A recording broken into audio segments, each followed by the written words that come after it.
I won't forget that morning, not if I live to be 100. I counted the men as they marched out of the yard. They'd hardly slept for weeks. We of the CID had slept even less, but the nightmare that kept us awake was all the same nightmare. That's why we weren't surprised when the commissioner asked us up to the conference room for a bit of a talk.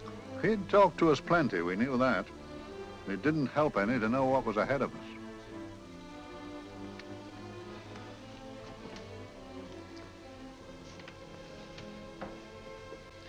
Must we have that window open, Gregson? Oh, shut it if you want to. Chief will be in enough of a temper without having a ruddy blast down the back of his neck.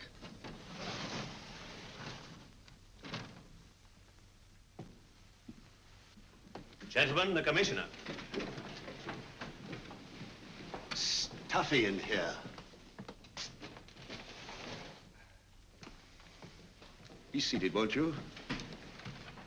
Gentlemen, if you wish to know what able men you are, read any of the works of popular fiction that glamorize your achievements, but don't, I beg of you, read the daily papers. They might give you an inferiority complex. I hate to mention it, but we're confronted with a series of the most atrocious murders since Jack the Ripper.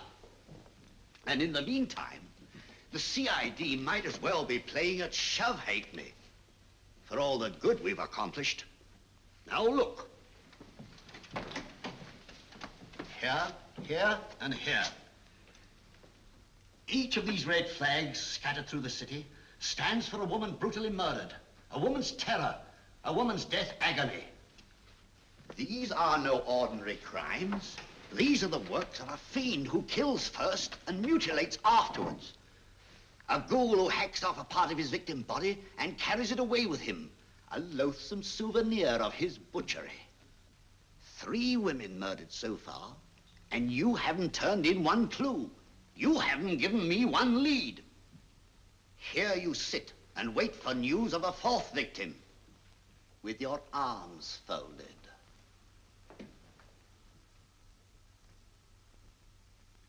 Well, we hadn't long to wait. It was down Lambeth Way where a young woman was hurrying home late last night. She saw something and stopped. It was a constable. He spoke to her and he walked along with her, just in case. He saw her go down the stairway to the basement lodging where she lived. We can only surmise what happened after that.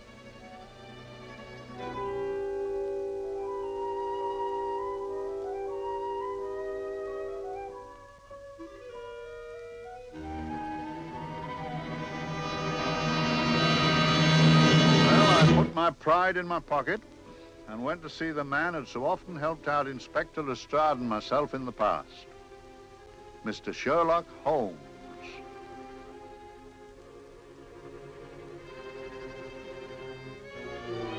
If ever a man needed help, I did.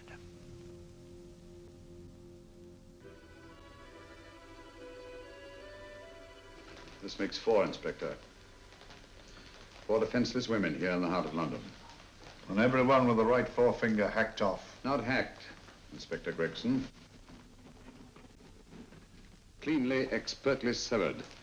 The work of a skilled surgeon. That's our only clue. Much about the age of my sister's girl. Is there no way of stopping this, Mr. Holmes? Yes. There's a way, somehow. The fiend that did this. I promise. I promise. We've nothing to go on, that's the rotten part of it. We can't get far without knowing the motive. Well, at least we know what the motives were not. It wasn't robbery, nor passion, thanks be, nor yet vengeance. Because they all came of totally unrelated families. Steady, Inspector, steady.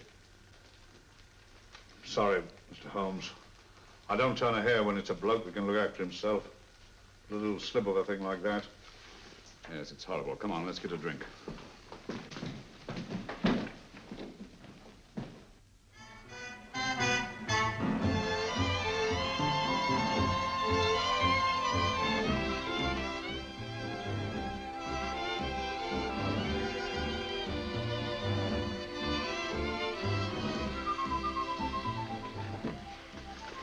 Good evening, Mr. Holmes. Good evening, Vincent. Whiskey and soda, please, and a double for my friend here, Inspector Gregson.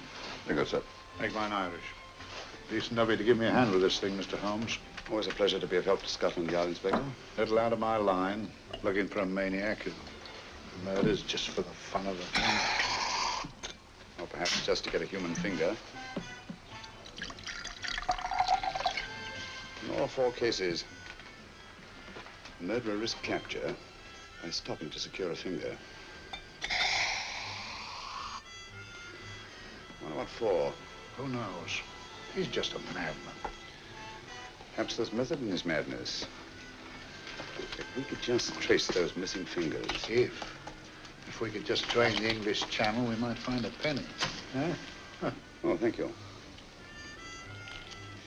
You may keep those, Mr. Holmes. Thank you.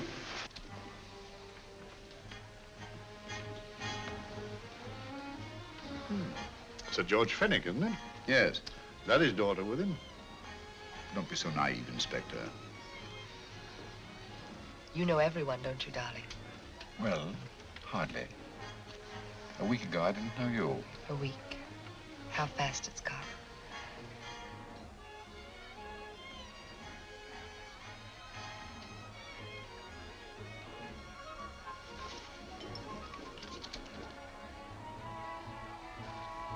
I collect these things.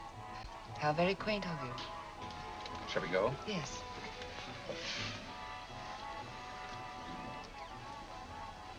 What are you looking at, Mr. Holmes? Again, a very handsome woman. Not born to the purple, but giving an excellent imitation. Would you like to come to my flat for a nightcap? Lovely idea. Yes, isn't it?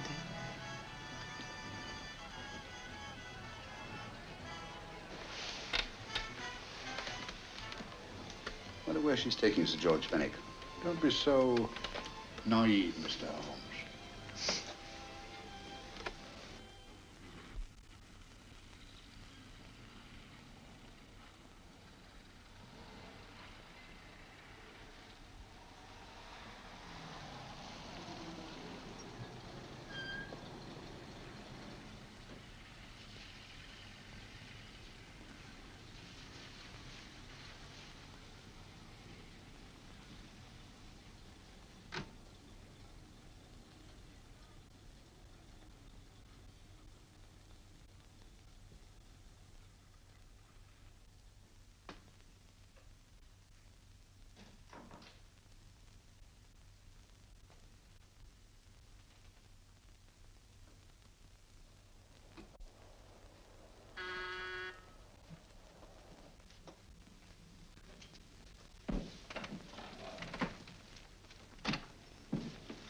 Good evening, Mum. Hello, Grandon. Any messages? No, Mum. Thank you. Drinks, Grandon. One of your nice surprises. Yes, Mum. I say, you don't mean that, Grandon's a marvel, aren't you, Grandon? Yes, Mum. You wouldn't believe the things she can do. Ah, charming place. Delightful. Really? Do you think so? I'm so glad. Do sit down. Do you mind? Do I mind? What a question. I don't mind anything, really. Except not being with you. Now, you really don't want me to believe that, do you? Not too seriously. Good. We're both quite grown up, aren't we? Quite.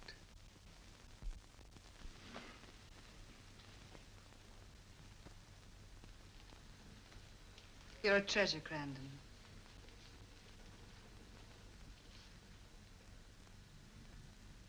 And lower the lights a little as you leave.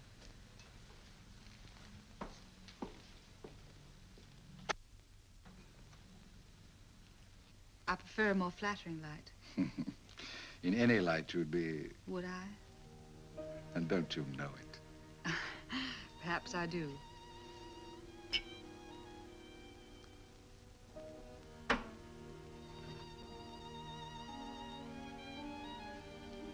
Oh, that priceless woman. You wouldn't believe it, but she's absurdly romantic. She loves dreamy music, and she thinks that we... But we do, don't we? Do we? Well, it's rather soothing, restful. Yes. And we all need rest at times, like tired children who played too long. You've played with wooden soldiers, I suppose. Funny. Hadn't thought of that for years. Toy boats were my special joy. Anything I could set afloat anywhere. Like this. And this. Toy boats sailing into the Never Never Land. The land of beautiful dreams. Look. Look, odd, isn't it, how the light is reflected? Little specks of light that move and move. Like stars on a slowly moving stream. You know, Holmes, I'm very sensitive to atmosphere. No? Yes, I can tell by the feel of this room there's been a murder committed here. It may interest you to know, my dear fellow, it was the other side of that door at the foot of the stairs that the poor girl was murdered. If only I could find it. Find what? The one thing these unfortunate victims have in common that might give us a motive for these murders. There must be something. Another Jack the Ripper, if you ask me, a homicidal maniac. No, Watson. In the case of Jack the Ripper, there was one thing in common. His victims were all from one walk of life, living in the same section of the city. In this case, the murderer chooses his victims from all walks of life and from different sections of the city. No, my dear fellow, this is not the work of a homicidal maniac.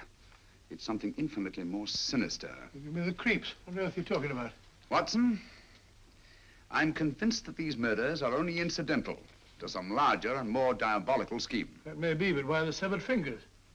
The answer to that question, my dear fellow, is our only hope of solving these mysteries. Dear sister, I am so happy. I had such a lovely holiday at Brighton with you and Alf. And I'm looking forward to being with you again. Poor little thing. Sort of raises a lump in your throat. I can picture her sitting here happily writing this letter. And I'm not bit realizing that she's shortly going to her death.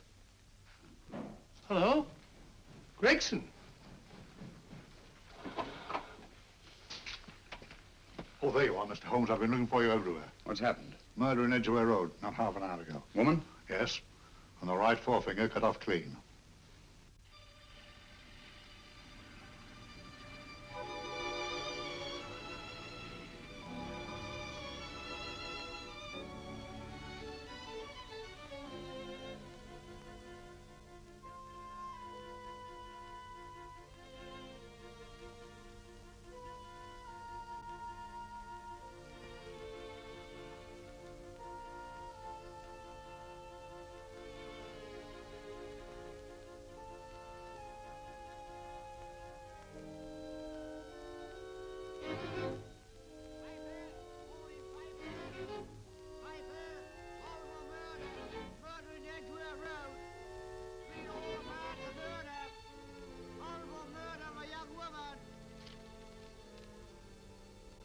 Piper!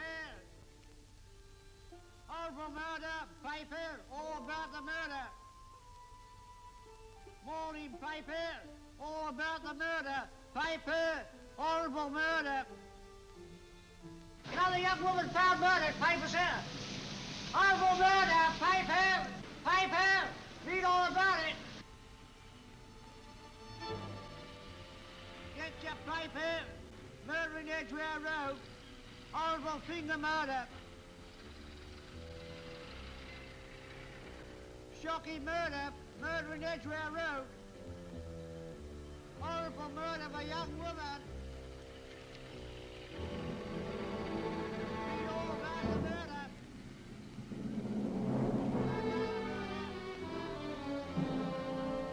Only fancy, Mum. There's been another of those horrible murders. Dear, dear, how shocking. Yes, Mum. I really don't feel quite safe here myself. Oh, dear.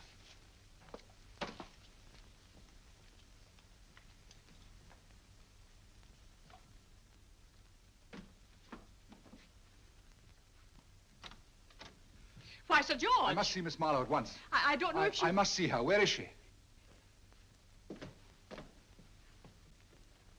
Lydia. Why, Sir George, what is it? What happened? I don't know. You'll have to help me. You've got to help me. But I don't understand. Listen, I woke up a few minutes ago in a cheap boarding house off Edgware Road. I don't know how I came there. I don't know when. The last thing I remember is being here with you. Calm yourself, Sir George. When did I leave here? Well, it was about, It was 10:45, Mum. Precisely. You seemed, forgive me, just a little distressed. Detached, not interested. I thought I'd said something to offend you. I don't remember.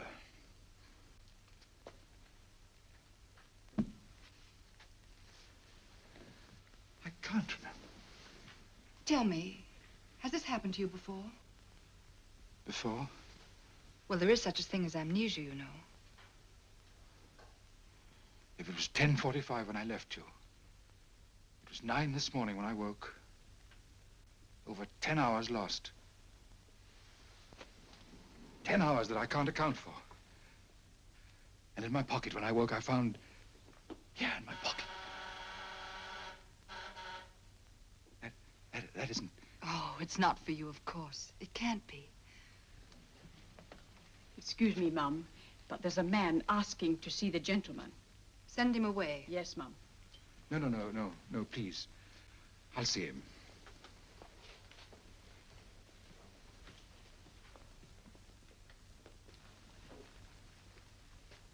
Well? Delightful room. Not much like the place you woke up in this morning. You followed me here? Yes. Are you a detective? Oh, no. Quite the contrary. Don't be afraid, Sir George. You know my name? Oh, yes. A very old and highly honored name.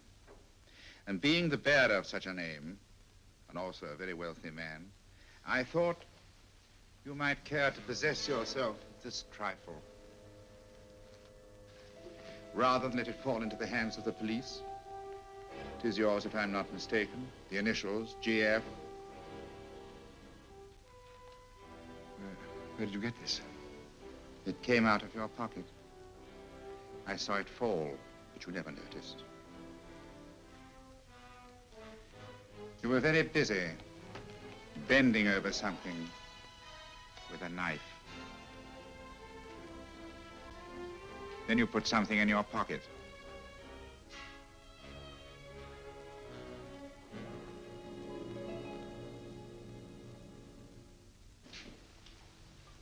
Come along, Holmes, come along, come along.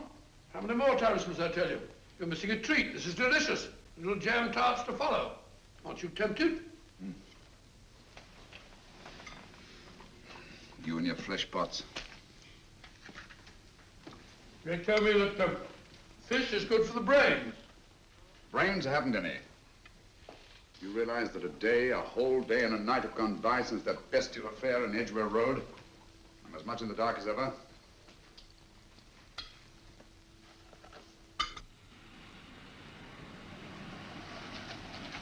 Hello, here comes a client, unless I'm very much mistaken.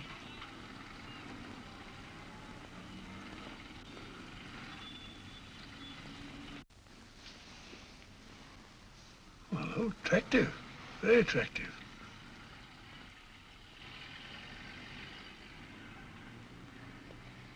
Obviously, she left home under the stress of some very great emotion. How do you know that? She isn't wearing any gloves. A startling omission in a young lady of fashion. No, she didn't put her coat on.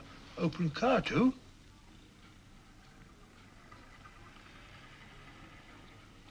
Furthermore, there's something in that bag she wants to show me. What makes you say that? The bag doesn't match her dress, indicating it was picked for size rather than style, to accommodate some bulky object. You amaze me, Holmes. What do you mention, my dear fellow?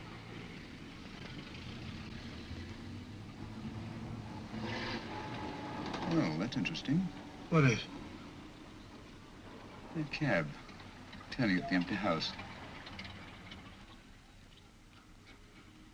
I wonder why he followed her here. Oh, wouldn't you? Quite possibly with the glasses.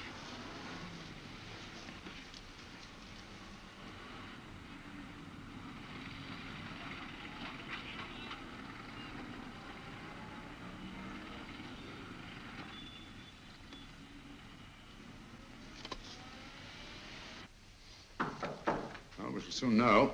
Yes, Mrs. Hudson? It's a young lady, sir. Most urgent. Ask her to come in. Go right in, miss. Mr. Holmes? Yes, this is my friend, Dr. Watson. How do you do? How do you do? Mr. Holmes, you must excuse me, please. Yes, well, won't you sit down? Come along. May I? It's quite all right. Thank you.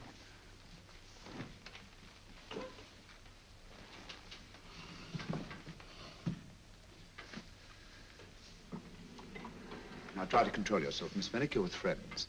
You know my name? No magic, I assure you. I've often seen your picture. You're the daughter of Sir George Fenwick, aren't you? Yes. It's about my father that I... What about your father, Miss Fenwick? Oh, I don't know what to do. He's always been the nicest, dearest person. Only since Mother died. Yes, but we know. So I didn't think anything of it when he was away all night before last. But he didn't come home until yesterday at tea time. Didn't come in for dinner at all.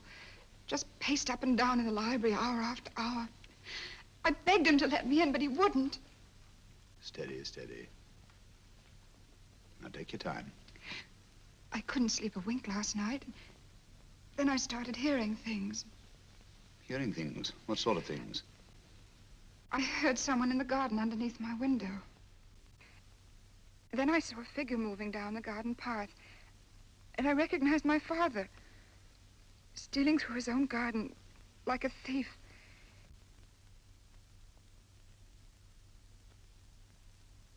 He had a spade in his hand.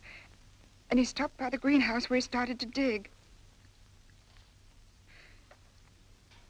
This morning, at daybreak, I stole out into the garden and I found this.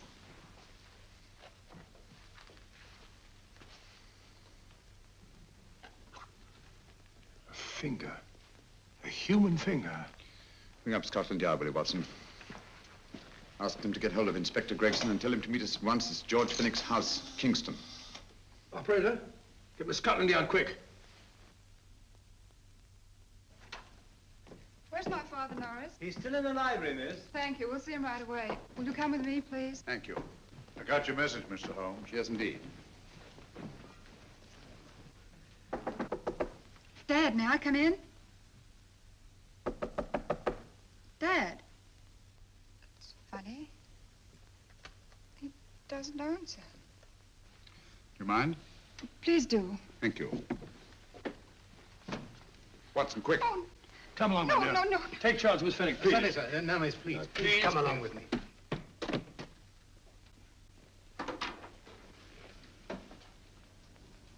Dead? Yes. What do you make of it, Doctor? Shot in the back, between the second and third ribs. The bullet undoubtedly had penetrated the heart. Look at the powder marks on his coat. I was afraid of this. What do you mean? Don't you remember the man in the cab who followed Miss Fenwick to Baker Street? Well, you don't think he had anything to do with it, do I you? think it's reasonable to assume that he tipped off someone that I'd been sent for. Sir George has obviously been murdered to keep him from telling me what he knew. What was the weapon used? Small caliber revolver, point blank range by the look of the wound. The murderer came in through those French windows. The mud from the garden he brought in his boots. Sir George must have surprised the intruder. Passed the room to him here. What follows, we can't tell. But from the location of the wound, I'd say that he turned his back for a moment, and as he turned, the muzzle of the revolver was placed between his ribs and one muffled shot fired. And you mean to say he kept on going, even after he was shot? There's no doubt about it. Look there. The trail of blood leads us back to the desk. Something Sir George was after. Something. I know. He was trying to summon help, poor chap. I don't think so, Watson. There's the bell pull by the fireplace. No, you'll notice from the trail of blood that Sir George made straight for this desk here. I wonder, there was something he was desperately anxious to get. Hello. His right hand's clenched. That's perfectly natural. Death agony. The left hand lies open. Why only one hand clenched in the death agony? The right hand, the hand nearest the desk. Please note that. If Sir George took something off this desk, something so important that he spilled his last drop of blood to get it, I want to know what it is.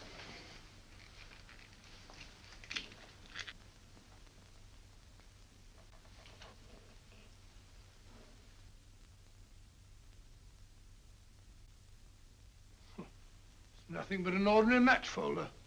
Where does that lead us? I imagine to something very important, Gregson. This match folder's from Pembroke House. Why shouldn't it be? He was there, you know. We saw him yesterday. Yes, but the effort he made after he was shot to get hold of this match folder. It's just possible he wanted someone to remember Pembroke House.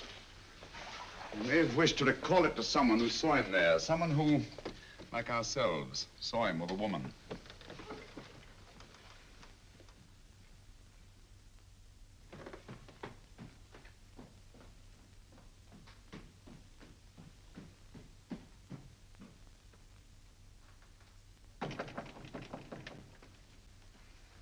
Come in.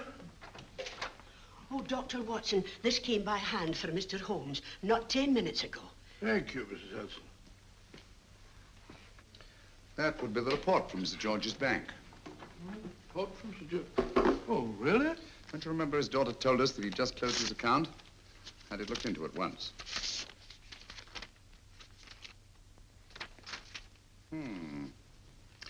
He drew out his entire balance in cash, nearly £10,000, yesterday, just after that young woman was murdered. What does that suggest you, Watson? But he paid it out to someone. Precisely. I smell the faint, sweet odor of blackmail. You don't think he paid it out to someone who saw him murder the McLean woman? Sir George never murdered anyone. But he did have that woman's finger, and he evidently did have and pay out a lot of cash. That's the terrifying part about blackmail, Watson. The victim is afraid to fight the accusation, no matter how false. Once the accusation is made, his name is smeared, and sometimes his life is ruined. Well, Sir George didn't commit these murders. What fiend did? I rather think they're not the work of any one man. Oh, come, Holmes. You don't expect me to believe there's a whole organization going about killing people and chopping off their fingers. No, it's possible, quite possible. Well, whoever's behind all this thing must be out of his mind. On the contrary, my dear fellow, if my assumptions are correct, this little scheme has behind it the most brilliant and ruthless intellect the world has ever known. You don't mean Professor Moriarty? I do. Oh, steady, Holmes. You've got him on the brain. This is the third time in as many months you've suspected him of unsolved crimes. He's dead, you know. Is he? Is he? You know he is. He was hanged in Montevideo, well, over a year ago. I know that someone was hanged in Montevideo under that name. But I'll stake my reputation that Moriarty is alive and here, now in London. Hello? Yes, but Dr. Watson, wait a minute. Me? Oh, yes? This is Dr. Watson speaking. No, I'm afraid I've retired. I don't practice anymore. What? Oh, that's a different thing. An emergency case. Well, just a minute. Yes? Yes, well, see, she's not moved. Remember that?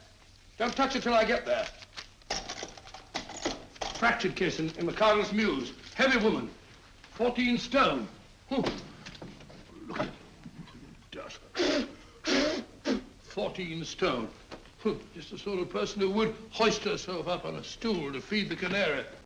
There ought to be a law against fat people keeping little dicky birds. Well, so long, old man. I shan't be very long. Haven't used that bag since I brought little Amelia. What's her name in the world? She grew up to be a very unattractive child. Well, who wouldn't with a name like Amelia? Oh, Amelia. Amelia.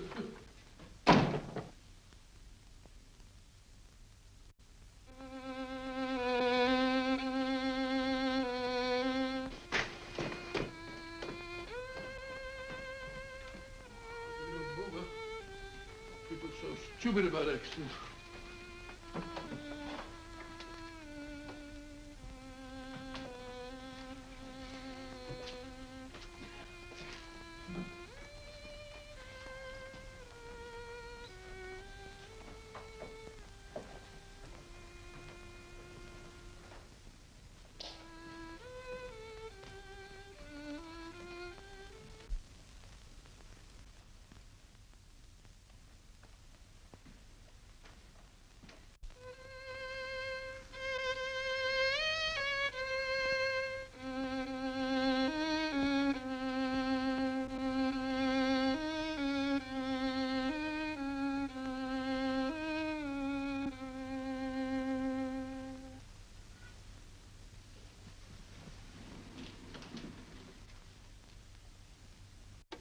Oh, Professor Moriarty.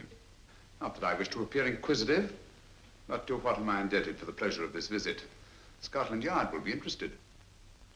It's very convenient for me to have Scotland Yard think that I'm still dead in Montevideo. I never dreamed of fooling you. Thank you. The thought occurs to me, Mr. Holmes, that there are some advantages in living within the law. You are very comfortably fixed here, aren't you?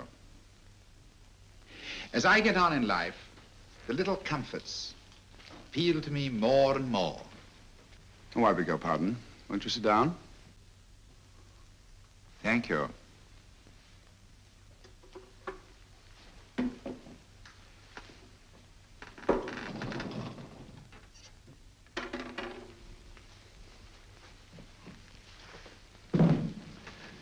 And now, Professor Moriarty, what can I do for you? Everything that I have to say to you has already crossed your mind. And my answer has no doubt crossed yours. That's final? What do you think? I shall not rest until you are hanged for the finger murders. You've no proof, you know. No, not a shred. But I have you. I could turn you over to the police here and now. You could.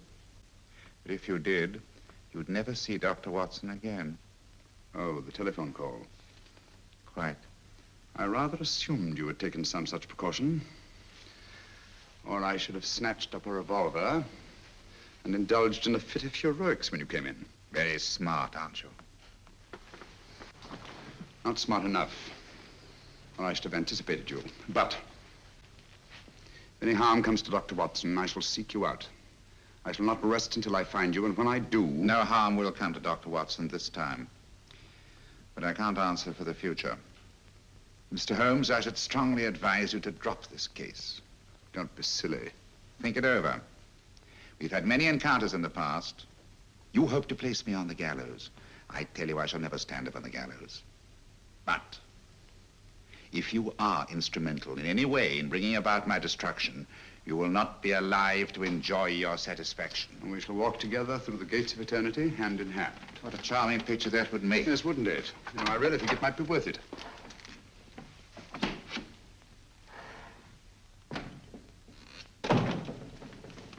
Shoelaces, Governor? Tuppence a pair. And strong enough to hang yourself. How many more times must I tell you I don't want your filthy shoelaces or your company?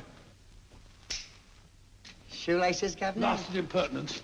Run along, my good man, or I'll give you in charge. Shoelaces, Governor? Shoelaces, Governor? Help a poor bloke. What's only got one arm? Any luck with Mr. Holmes? You can read his obituary in tomorrow's papers.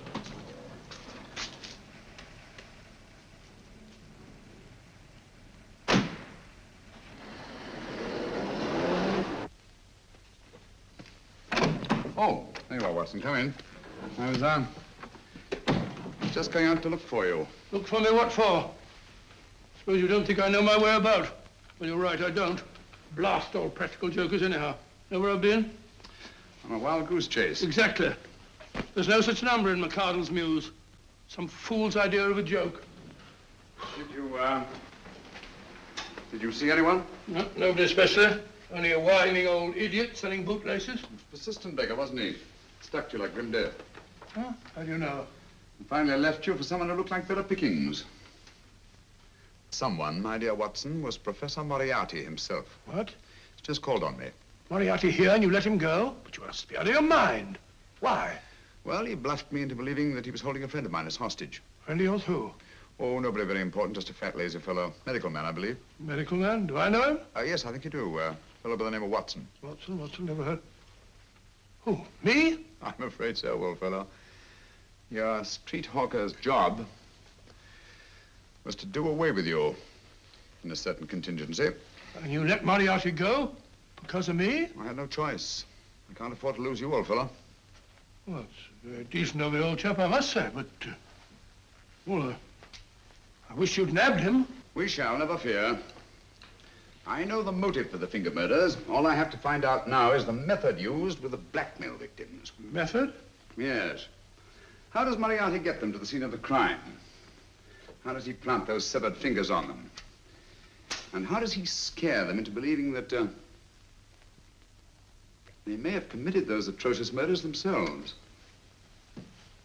Curious.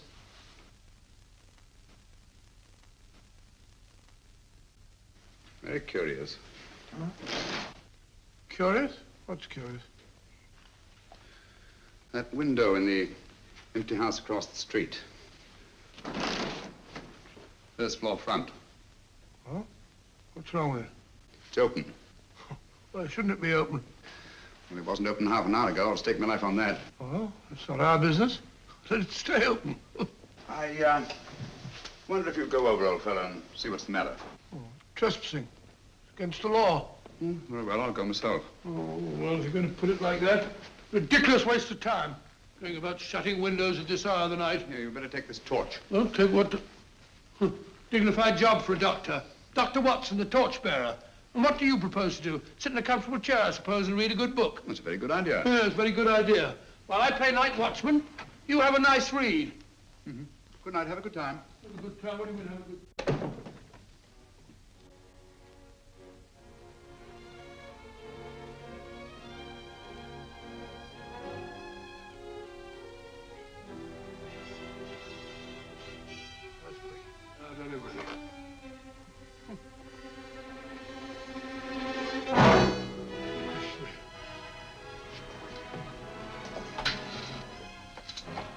What's it for?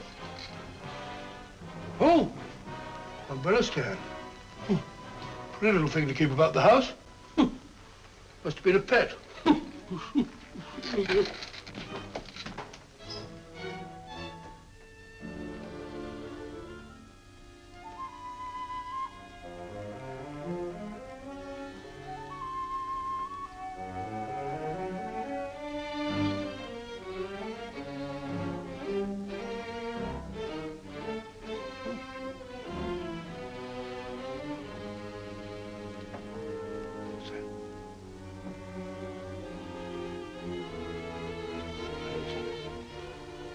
Rat rubber.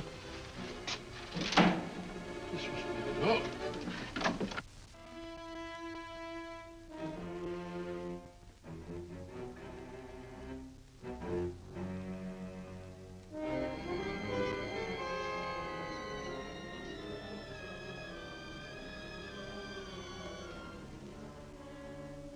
Well, he sits comfortably reading a book.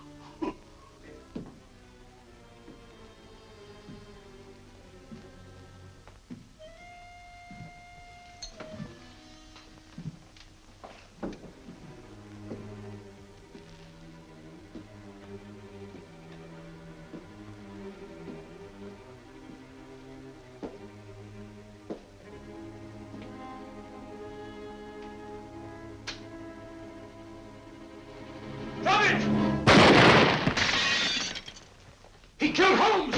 He killed Sherlock! Watson. You? But I saw him shoot you a second ago. Not me, my dear fellow. Merely the bust of Julius Caesar. Incidentally, you may have noticed that all through the ages, prominent men have prominent noses. Oh, I'm afraid we're in for terrible trouble again with Mrs. Hudson. Windows smashed, plaster all over the floor. Get up, you.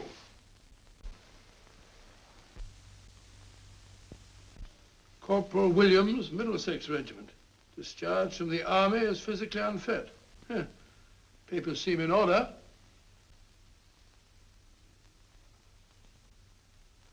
Now, Corporal Williams, you've seen service in the Far East, haven't you?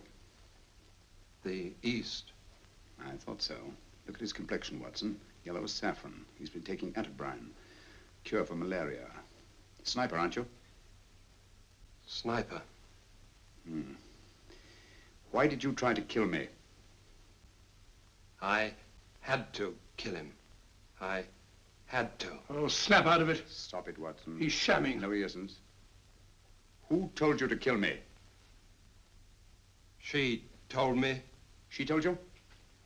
She told me I couldn't miss. Well, luckily you did miss, you murderer. He isn't a murderer, Watson.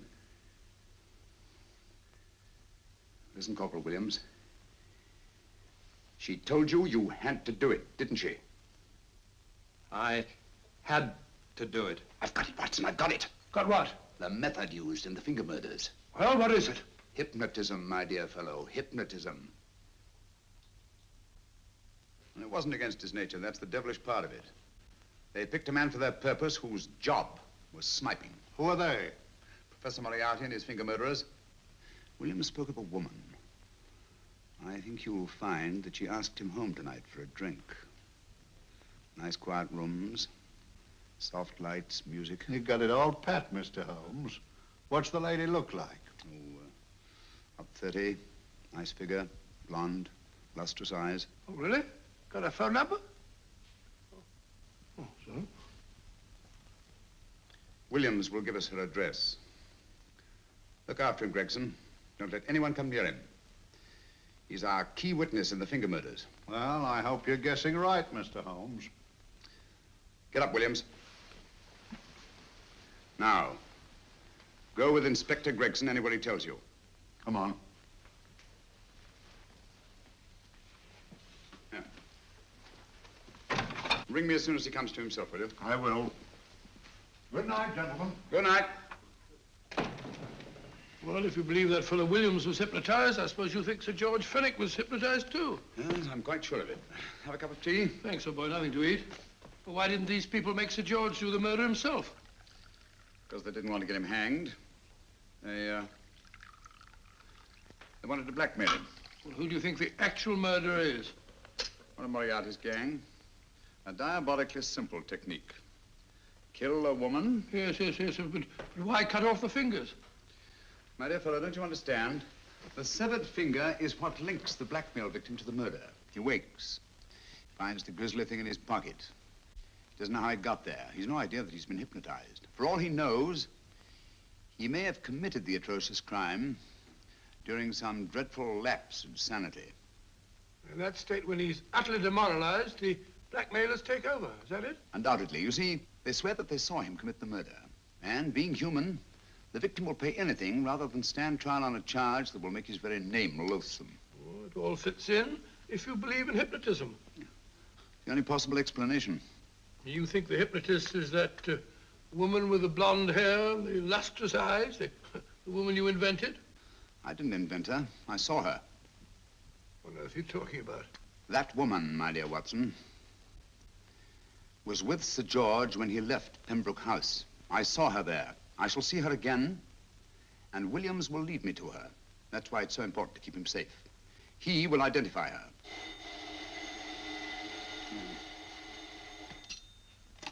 Hello? Yes? Inspector Gregson? What? Well, get every constable in the district. Yes, I'll be over at once. What's happened, Holmes? Williams is missing. Great Scott! Come on.